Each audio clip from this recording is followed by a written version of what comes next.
Siyempre, nabanggit mo kanina. Lasing ka na kaya hindi mo maalala ang mga pinagsasabi mo. Mabilis kong palusot. Mabuti na lamang at kaagad ako nakaisip ng palusot. Ngunit hindi pa rin nawawala ang kaba sa aking dibdib dahil nananatili pa rin siyang nakatitig sa akin.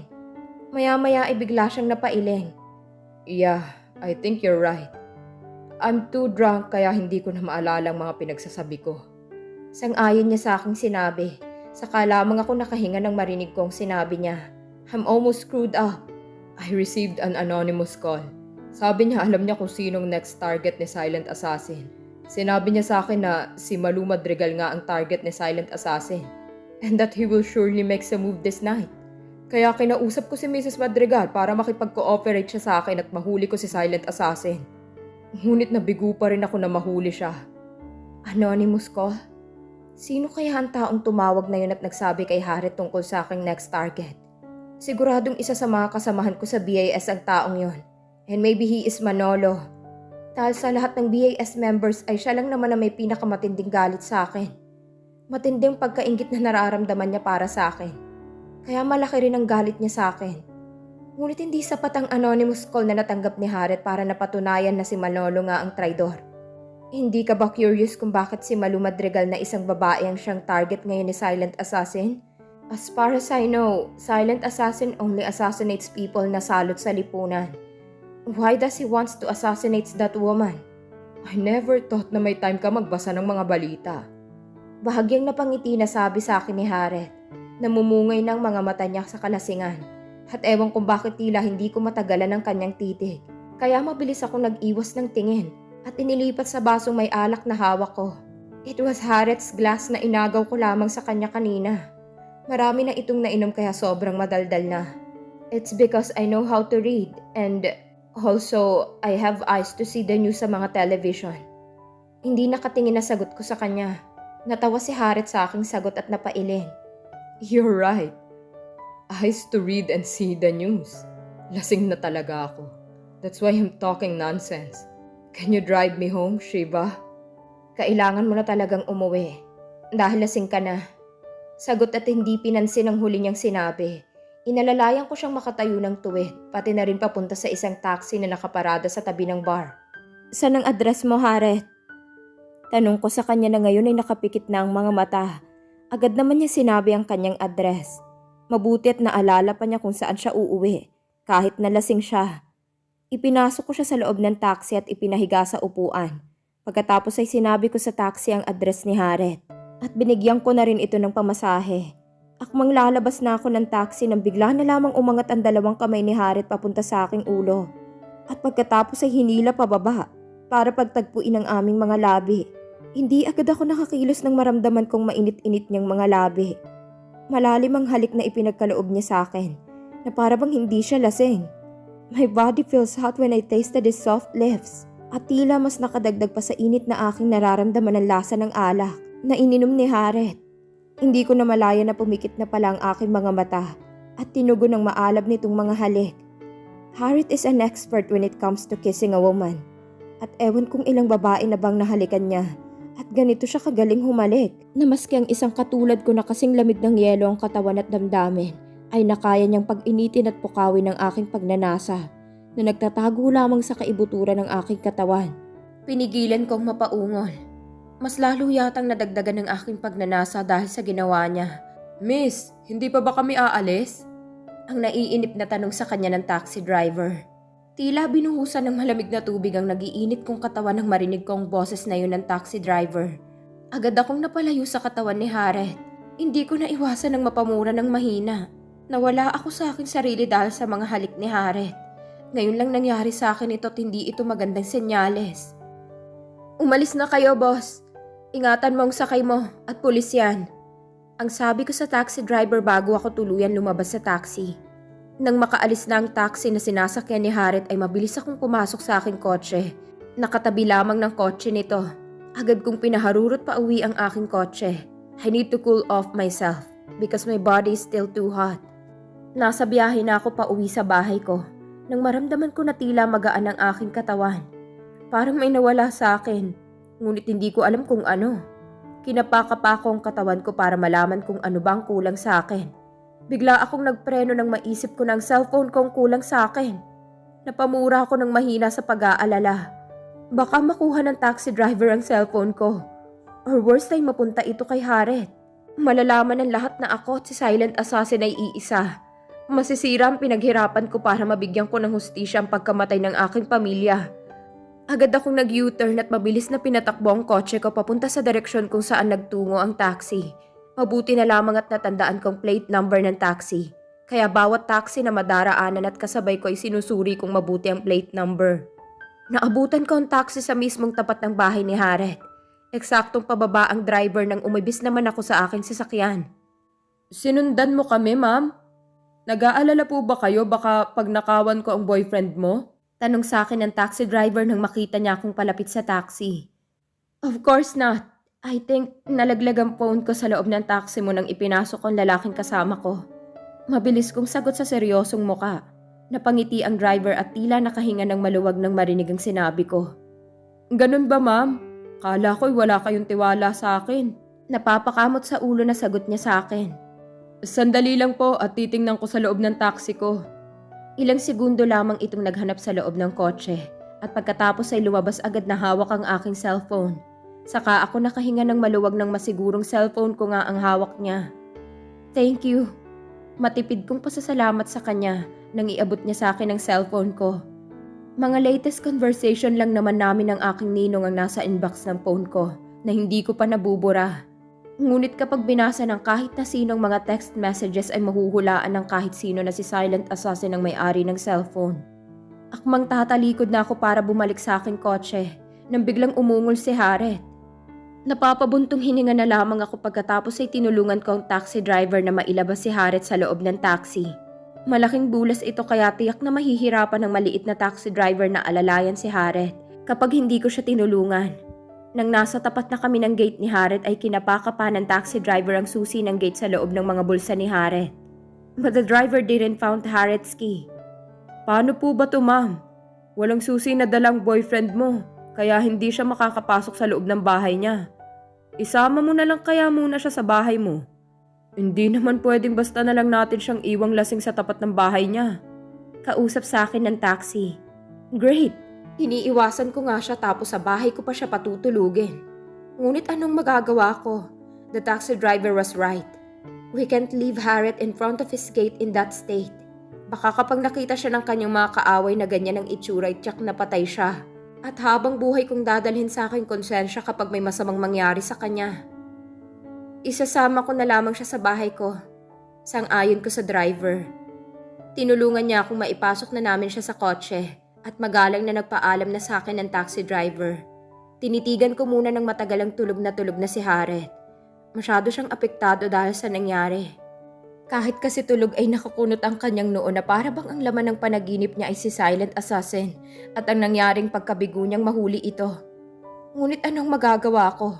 Alangan namang magpahuli ako sa kanya. I will not let him capture me until my mission.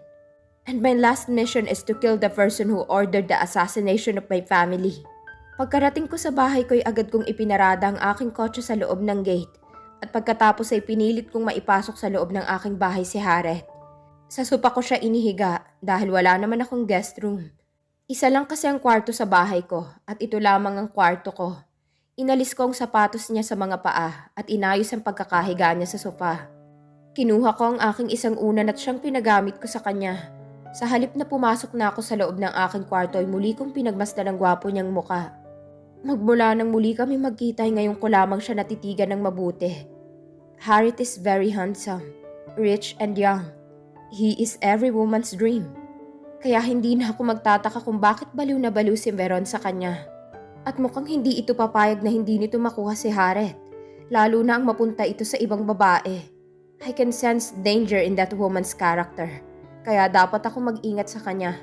Lalo pat iniisip niyang kaagaw niya ako sa pag-ibig ni Haret. Umangat ang isang kamay ko at iniunat ang nakakunot na noo ni Haret. Nang akmang aalisin ko ng aking kamay ay bigla na lamang itong nahuli ng isang kamay ni Haret. At pagkatapos ay dinala sa mga labi niya at hinalikan.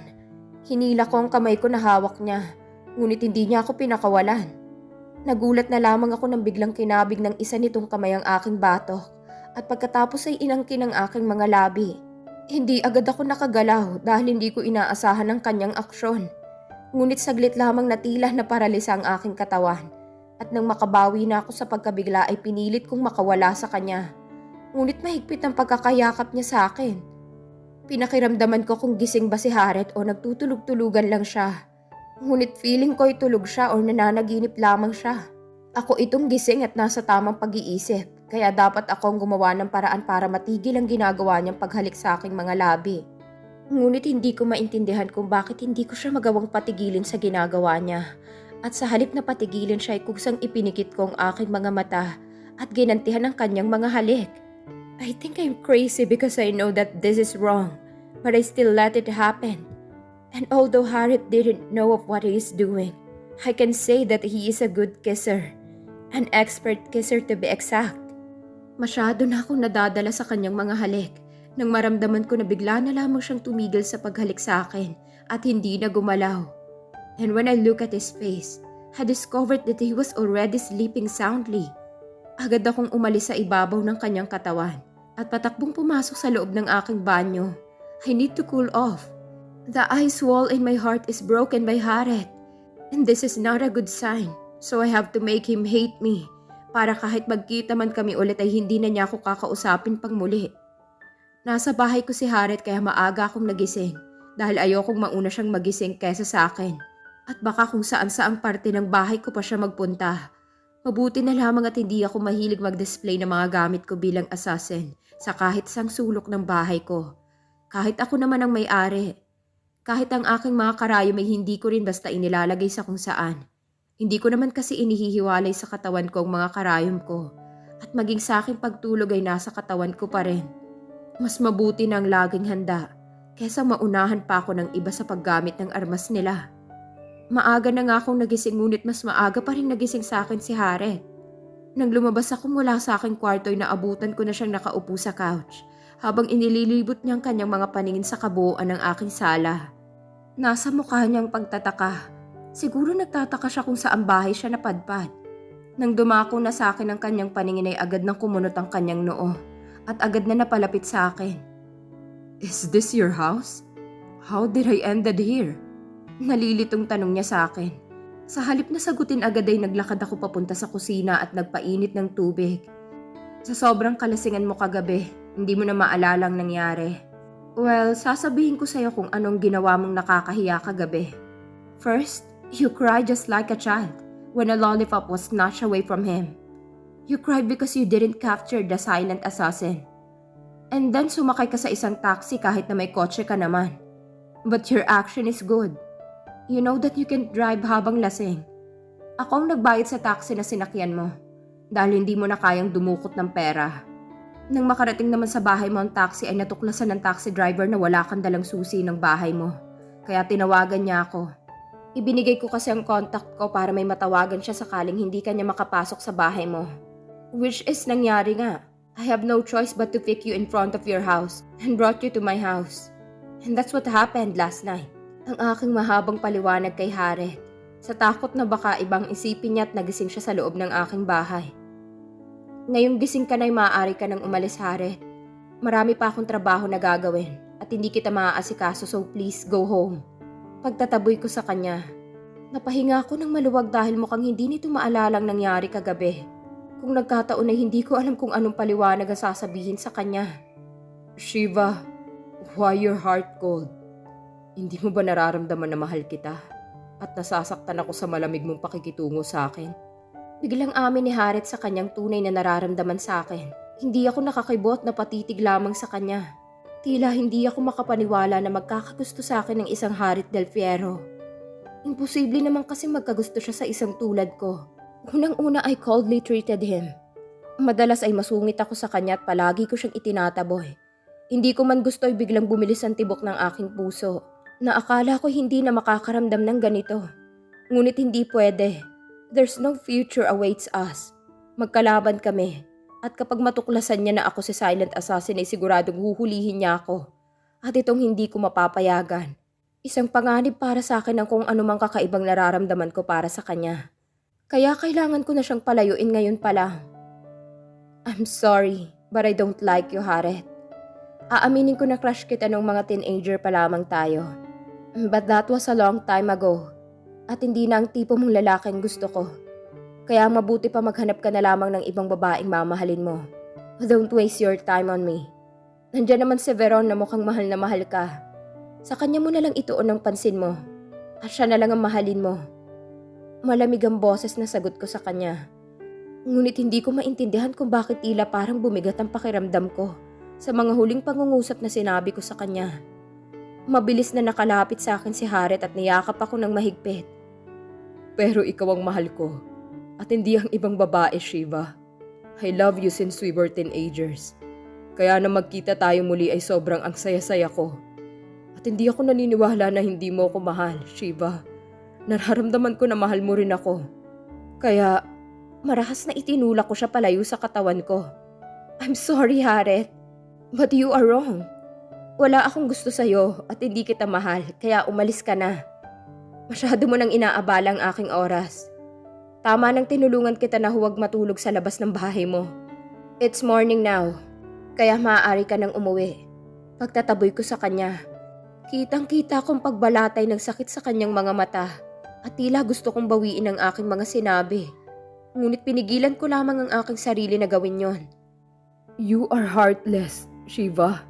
Madilim ang mukha na sabi niya sa akin bago naglakad papunta sa pintuan para lumabas. Ngunit napahinto siya at napakunot ng noo dahil hindi nito makita kung nasaan ang doorknob. Ngunit wala siyang makikitang doorknob dahil ang palad kong susi para makalabas siya. Lumapit ako sa pintuan at nagtap sa scanner para mabuksan ang pintuan. Biglang napakunot ang noo ni Haret at tila nais magtanong sa akin ngunit hindi na lamang niya itinuloy. Walang paalam na umalis ito nang makitang bukas na ang pintuan. Tila nang hihina na napaupo ako sa sopa nang makaalis na siya. Sa mga sinabi ko ay tsak na hindi niya na ako kukulitin pa. Napabuntong hininga ako ng malalim. I'm sorry, Haret. Iba ako ngayon. Hindi na ako ang dating Shiva na kilala mo, Haret. At hindi ko pwedeng ipagpatuloy ang anumang nararamdaman kong ito para sa'yo. Because we are enemies. At hindi maglalaon ay maghaharap din tayong dalawa. Kausap ko kay Haret nang wala na siya sa loob ng aking bahay.